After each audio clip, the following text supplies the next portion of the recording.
네, 안녕하십니까. 기밀무기입니다. 얼마 전 KF-20의 보라매 개발진이 황당한 중국의 주장으로 먹으란 모욕을 당했습니다. 심지어 DX코리아 2022에서 공개된 KF-21에 대해서는 함재기를 만들 기술도 없는 한국이 모형으로 눈속임하고 있다라는 어이없는 주장까지 들어야 했는데요. 이런 비난 여론에 불을 붙인 건 지난 9월 28일 공개된 KF-21 시험 비행 때문이었습니다. 그동안 비공개로 진행되던 KF-21 시험 비행은 아주 특별한 순간을 맞이하며 최초로 언론 공개 시험을 진행했는데요. 이날은 드디어 랜딩 기어를 접고 대한민국 영공을 비행했습니다.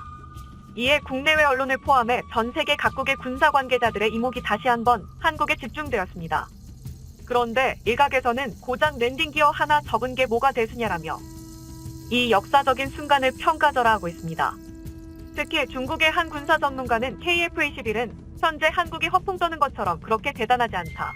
또 KF-21은 무장창을 내장하지 않고 모두 외장에 걸었다는 점은 큰 문제다라며 중국의 스텔스 전투기인 J-20을 절대 이기지 못할 것이라고 장담했습니다.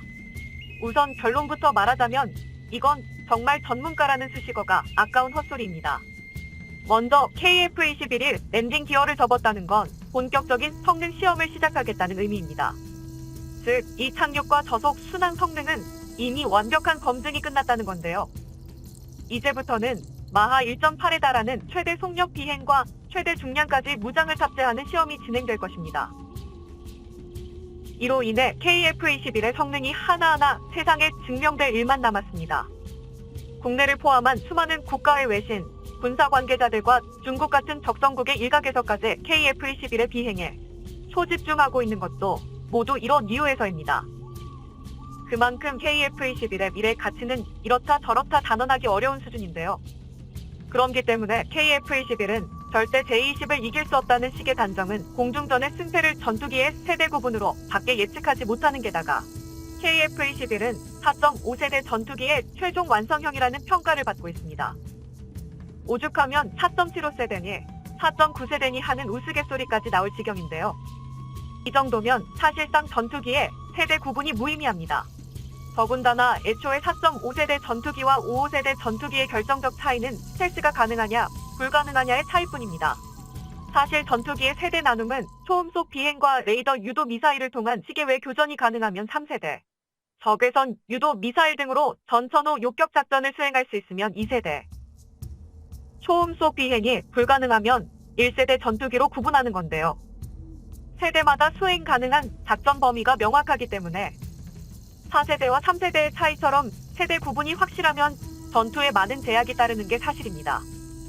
하지만 4.5세대 전투기는 초창기 4세대 전투기와는 완전히 다른 기종이라고 불러도 좋을 정도로 스텔스 기술과 탐지 분야에서 엄청난 개량이 이루어졌는데요. 이 덕에 일반적인 5세대 전투기와는 그 경계가 상당히 희미합니다. 그런데 심지어 KF-21은 이미 기본적인 스텔스 구조를 갖추고 있습니다. 또한 공대공 공대지 표적의 식별, 탐지, 추적을 담당하는 AESA 레이더와 공대공 표적의 적외선 신호를 탐지 및 추적하는 IRST가 탑재되어 있는데요. 쉽게 말해 스텔스기를 포착하는 능력도 이미 확보하고 있다는 의미입니다.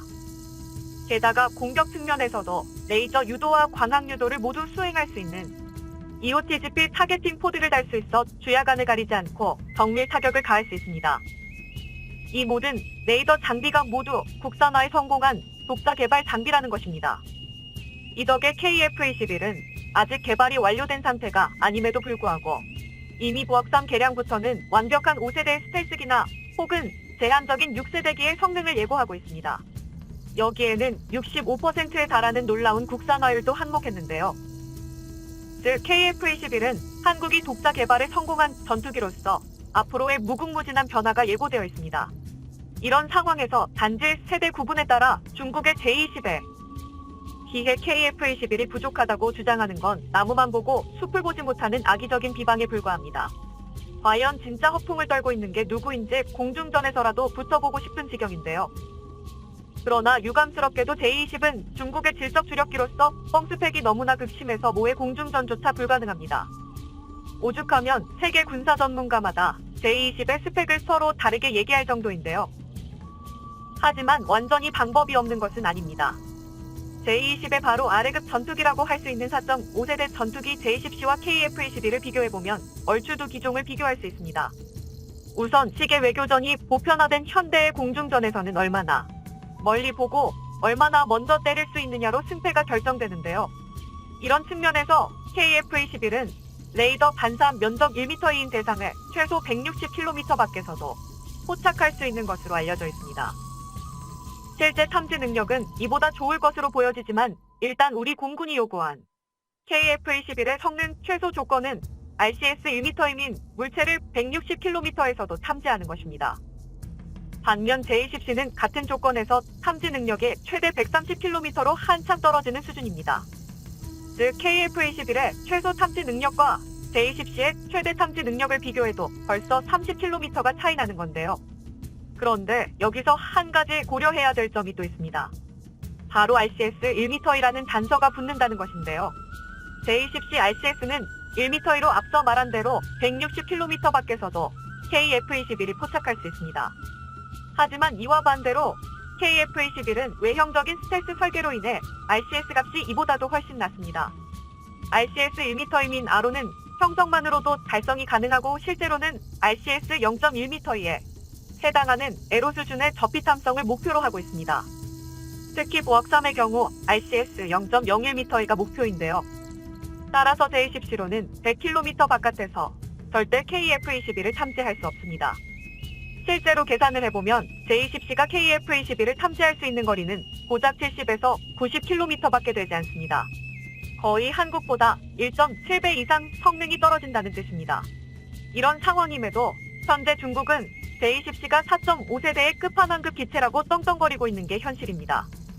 또한 J-20은 지난 2018년 인도의 4.5세대 전투기인 Su-30MKI의 탐지 및 추적을 허용하면서 실제 스텔스 성능에 대한 의혹에 시달리고 있습니다.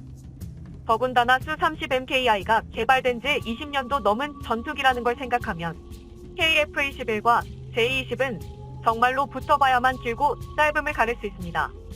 단지 반세대가 차이 난다고 무조건 J-20의 승리를 얘기할 수 없다는 것입니다. 게다가 중국의 처참한 전투기 제조 기술도 공중전에서 반드시 고려해야 하는 변수입니다. 그래서 중국은 한국의 항공 기술력 수준이 어느 정도인지 알기 때문에 한국이 모형으로 KF-21N을 만들어 놓고 함재기 개발이 가능하다며 눈속임하고 있다라는 억지 주장을 펼치고 있는 것입니다. 특히 중국의 최신의 5세대 스텔스 전투기이자 함재기인 J-35는 표절 의혹까지 추궁받고 있는데요. 아닌 게 아니라 J-35를 개발하는 동안 미국의 F-35 설계도를 빼앗기 위한 중국의 대규모 해킹이 가해졌고 실제로 얼마 뒤에 공개된 J-35는 쌈발기라는 것을 제외하면 F-35와 놀랍도록 유사한 외형입니다. 하지만 전문가들은 별로 놀랄 일도 아니라는 반응입니다. 그도 그럴 게 중국의 전투기들은 전부 이런 식이기 때문입니다.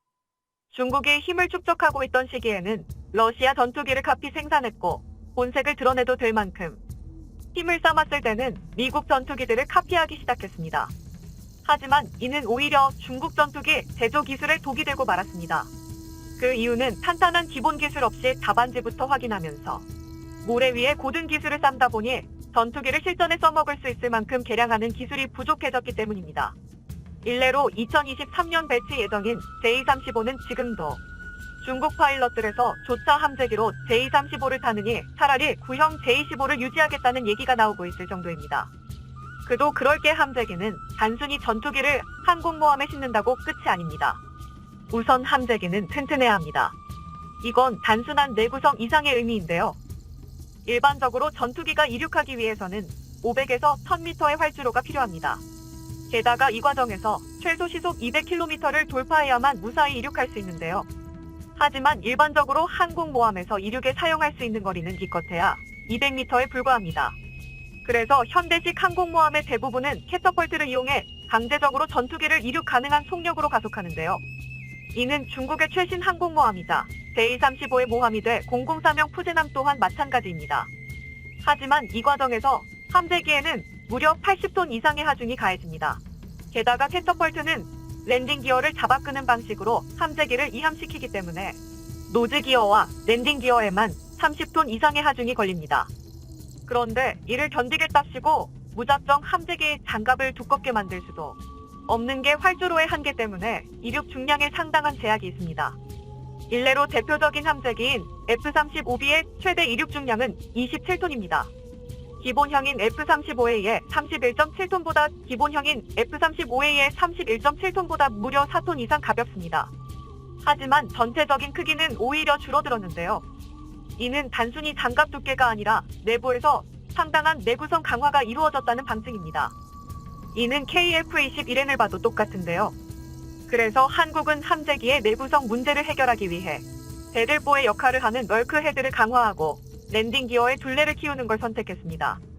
즉 무수한 연구 끝에 크기를 키우지 않으면서 함재기의 내구성을 높일 수 있는 모든 필요 조건을 이미 연구하고 실전에 응용할 단계까지 왔다는 것입니다.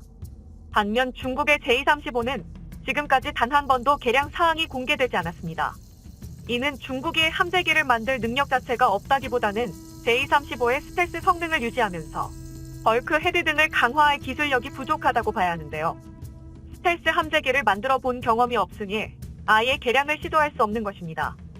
사상누각이라는 표현이 딱 어울리는 꼴입니다. 게다가 날개 면적도 문제입니다.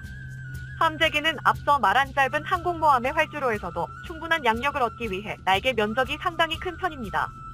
일례로 중국의 기존 함재기인 제-25도 주익 면적이 62m가 넘습니다. KF-21N도 기존 46.5m에서 주익 면적을 20% 이상 키웠는데요. 하지만 이렇게 주익을 키우면 공간이 제한적인 항공모함의 함재기를 경납할 수가 없습니다. 그래서 KF-21N을 포함한 대부분의 함재기가 하지만 제235의 주익 면적은 고작 40m에 불과합니다. 게다가 지금까지 공개된 내용을 분석해보면 날개를 덮지 않고 그대로 경납하는 방식입니다.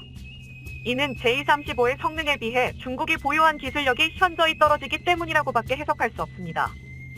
여기에 중국 전투기의 고질적인 문제인 제235가 얼마나 강력하냐 보다 제235가 제대로 이함할 수 있는가를 먼저 고민해야 합니다. 이쯤 되면 왜 중국 해군 내부에서 제235를 거부하고 있는지 알만한데요. 이처럼 시간이 지날수록 한국과 중국의 국방력은 질적 차이가 극명해지고 있습니다. 게다가 KF-21N이 공개되면서 대한민국이 또 한 번 중국과 초격타를 벌릴 수도 있다는 사실이 드러났는데요. 지난 9월 국회에서 열린 국방위원회 전체 회의에서 합참의장이 직접 KF-21N의 개발 검토를 시사했습니다. 또한 현재 공개된 KF-21N은 수직 이착륙이 불가능하기 때문에 경항모를 호중형 항모급 이상으로 변경하는 걸 검토 중이라고 언급했는데요. 그런다면 대한민국이 함재기부터 항공모함까지 완벽한 국산 무기체계를 소유하는 것도 더 이상 꿈이 아니게 된 것입니다. 부디 KF-21N과 중형 항모 개발의 확실한 천명으로 더 이상 중국의 비열한 정치 공작이 지속되지 않길 바랍니다. 시청해주셔서 감사합니다. 영상이 도움이 되셨다면 구독과 좋아요 부탁드리며 다음에 더 유익한 영상으로 찾아뵙도록 하겠습니다.